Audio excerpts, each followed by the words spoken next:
Broadcasting live from an Airstream somewhere in Tornado Alley, bringing you the people, places, and stories from the Panhandle to the Red River. This is your Only in Oklahoma show. And welcome to the show. Today we're headed to the highest hill in the world in Poteau, Oklahoma. And a little bit later we're going to talk about the Healthy Kids campaign. I'm Brett. And I am Harley. So the highest hill in the world? The highest hill in the world Okay. is Cavanal Hill Okay.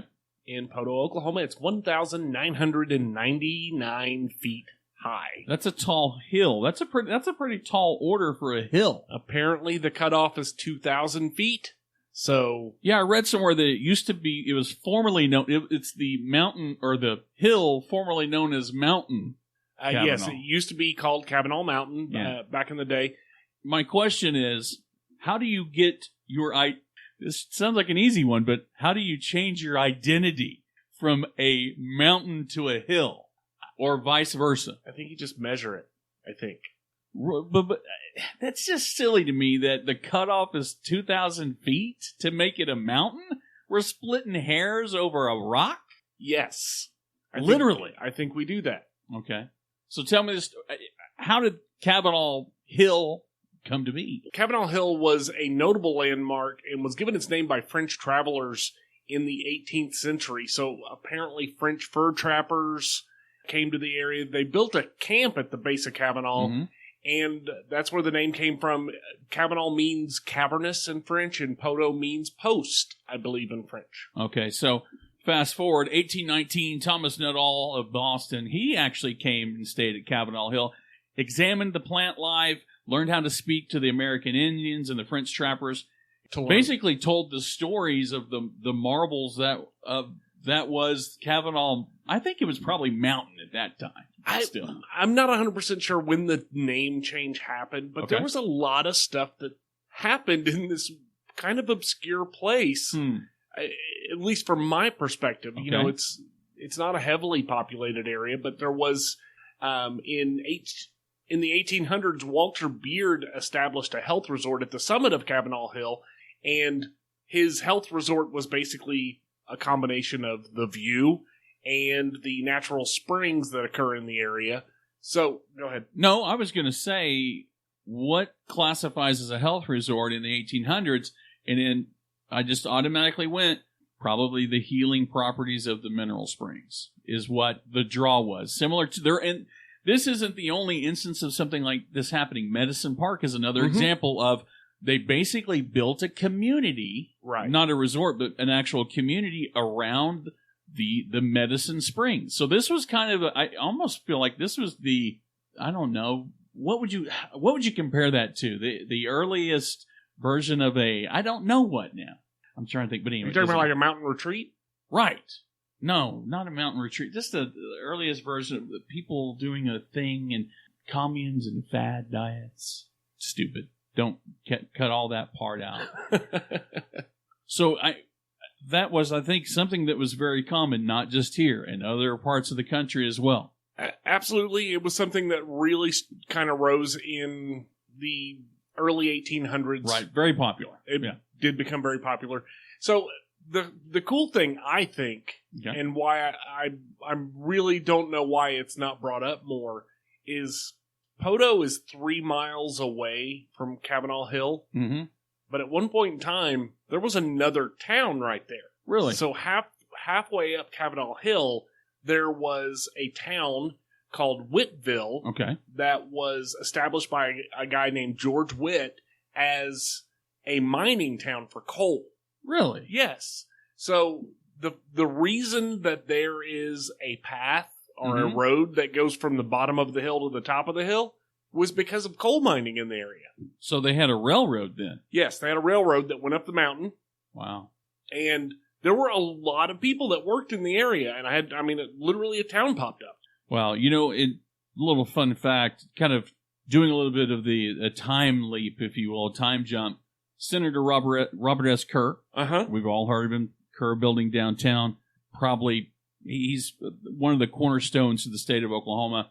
Actually had a summer residence at the summit of Cavanal Hill. The same place that the health resort was at, built on top of. I don't know. We frequent our own little mountain hill, Mount Scott, but this is another place too that I would use the term.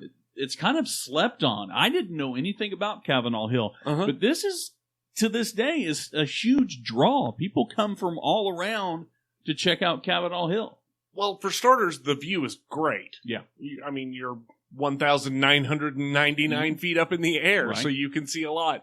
It's got an attractive overlook, outlook. I don't know the best word. Well, in a way, I hate to say it, this is almost the Leflore County's version of Mount Scott. It's got the blacktop road that goes all the way to the top where you can kind of have a 360-degree panoramic view of the river valley below. I mean, I think it's everything you'd ever want in a hill or a mountain. Here's the thing. If I don't have to climb the rock to get to the top and I can get in my iRock and drive to the top, I'm sold. They do have an event that happens in May, and you lucked out because we just missed it. Man, I hate to hear that. The Cavanal Killer is an 8K walk run up the side of this hill. Ooh. There's got to be, it's more of the Cavanal Cav Killer. Yeah. Can you imagine the burn? The trip down would be the highlight, wouldn't it? You just kind of let your feet just go into neutral mode and boom, plop, plop all the way down, but ain't no way, man. 8K? Yeah. How long is 8K? I don't even know. No, it's fine. You're going up almost 2,000 feet. Yeah, but it's around the hill, so you're not going in a straight line. No, it's not that I can't imagine it because, again, kind of going back to Mount Scott, at any given time, I've seen people hiking down. I've seen people hiking up. I've seen people with full packs, like rucks, rucking up the side of that thing. So it can be done by anybody but me. Would you do it? I don't know if I could. It sounds killer. But I don't know that it's necessarily on my bucket list of things to accomplish. So they definitely have a couple of things that you and I could partake in. Looking at the wonderful scenery. I like to look at scenery. I'm not gonna lie. We could take a picture by the sign that shows that it's the world's largest hill, or by the very well-known Cavanal Hill Rock. Yeah. But I think one of the cool things about it is apparently on a clear day from the top of Cavanal Hill, you can see mountains in Arkansas. Yeah. Because, it's Leflore County, right? You're right there you're kissing Arkansas. You are.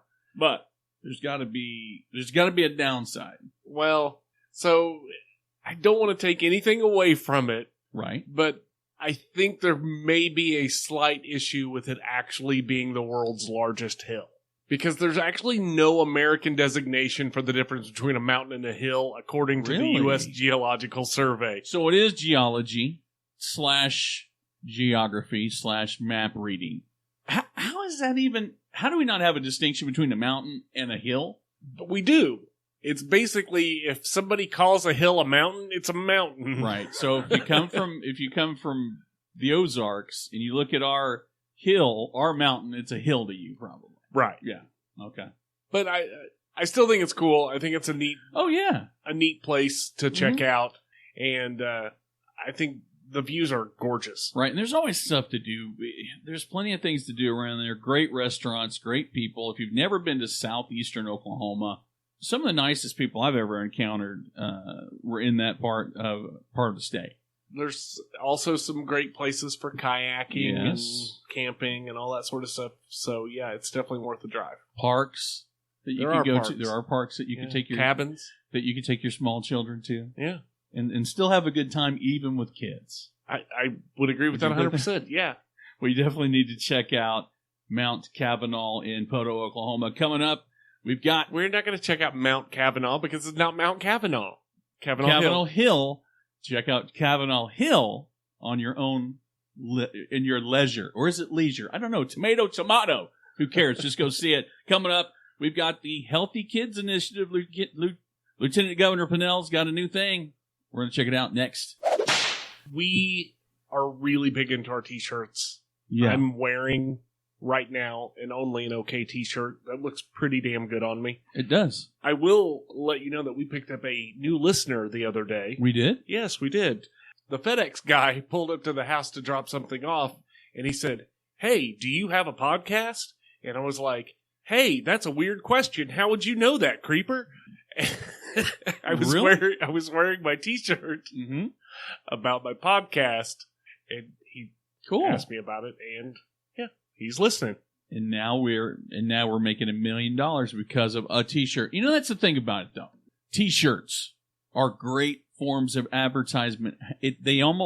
You're a walking billboard. Why not have a walking billboard for your business? For your business, made by somebody that's local, that cares about your product, that's a phone call away or a drive down the street. Yes, and the people that we recommend are Master Threads. Master Threads, absolutely. They've been in business for years, doing the same thing and doing it better and better and consistently. I can't say enough about these guys. You can call them right now for a free quote. It's 405-673-3787. Or you can find them on the web at masterthreads.us. So I was reading some stats.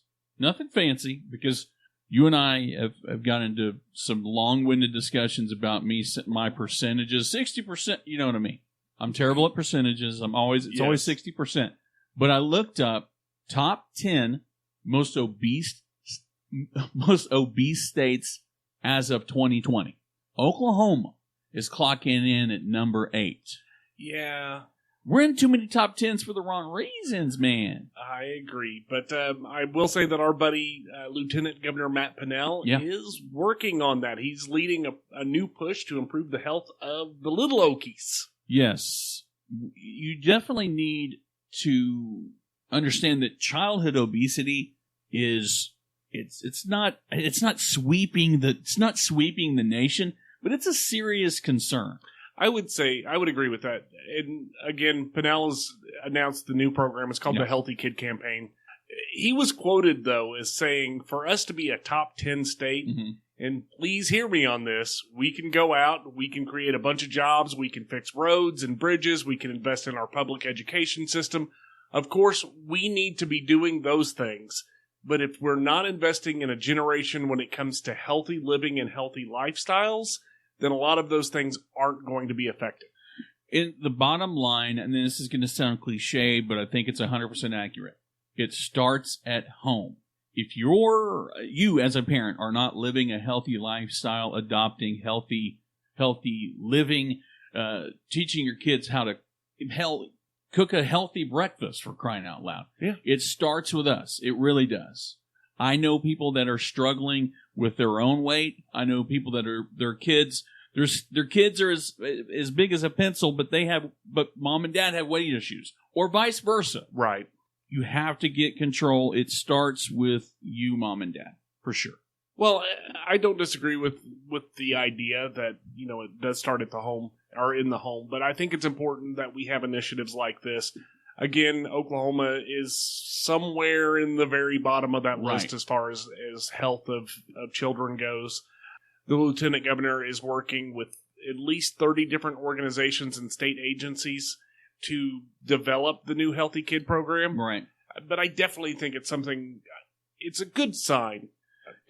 Yeah, I think so. And I think it's definitely something you've seen kind of on a more of a broader spectrum. The NFL, a lot of people have boycotted the NFL, but they started a thing some years ago called Play 60, encouraging kids to go out and play for 60 minutes a day, healthier eating, more exercise. And the problem, I think why there's such an increase in childhood obesity is, let's be realistic.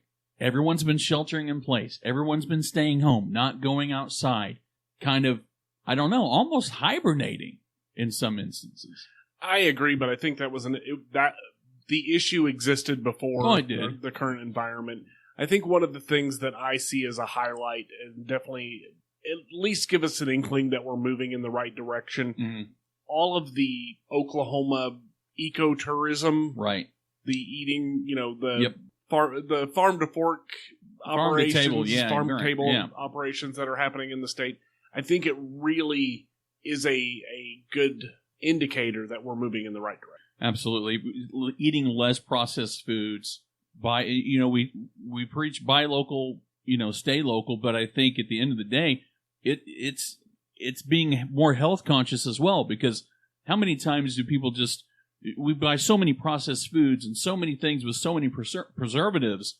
We don't know what we're putting in our body. It's a better way to maintain and to keep, I don't know, just dot your I's and freaking cross your T's when it comes to your health. I'll put a link to that news story in the show notes as well. And before we close up for the day, I did want to give a shout out.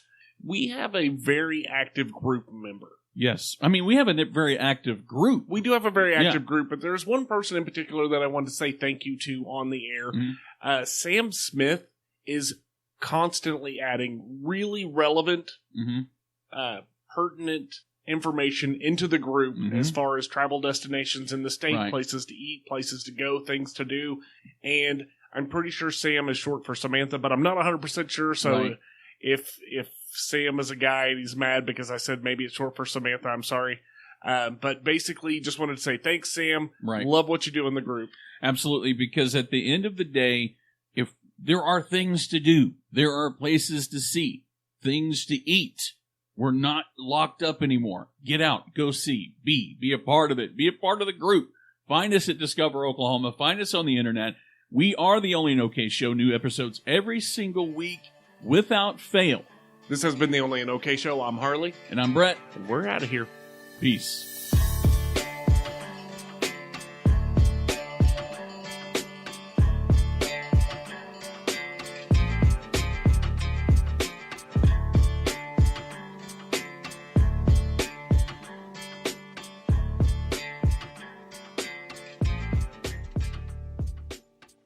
We're on an endless quest. Real quick, one last thing. Two of the deepest thinking, cerebral people are the two least, if you had said to me 20 years ago, they would be two of the wisest people I've ever heard. Jim Carrey and Matthew McConaughey. Those guys are some smart, and they're deep thinkers. I don't know where that came from, but what are you doing? Waiting for you. I think it would be funny to pull up to somebody and go, pardon me, do you have any Grey Poupon? Huh? Be a lot cooler if you did. And just ask for random things. And just, no, I don't. Why? Be a lot cooler if you did. Did you see where Marvel dropped their Phase 4 list of movies they're going to be releasing in the next 2 years? Fucking 8 of them, dude. Only one I really care about is Spider-Man. That's it. Are there any shows that you're watching, or have you boycotted all streaming media? Shadowbone? You watching? Is Shadow and Bone not Shadow? I don't know. Shadowbone's that's a different. Else. Yeah, that's on the dark web. Don't Google it. I'm sure Zach Bagans has said Shadowbone. We're going into the cavern of the Shadowbone. Come at me, bro. 3. Shadow. God damn, man. What the hell was that? Did you do that? Yeah. How? I turned on one of the power buttons we didn't have on. Jeez Louise. How are our levels? They still look good? I don't know. I had a grand mal seizure. Okay. Are you ready? Let's ready. Get it. 3, 2, 1. And welcome to the show. We're headed to the highest hill in the world in Poteau. Not Poteau. Poteau. They would hang me in Poteau. 3, 2, 1.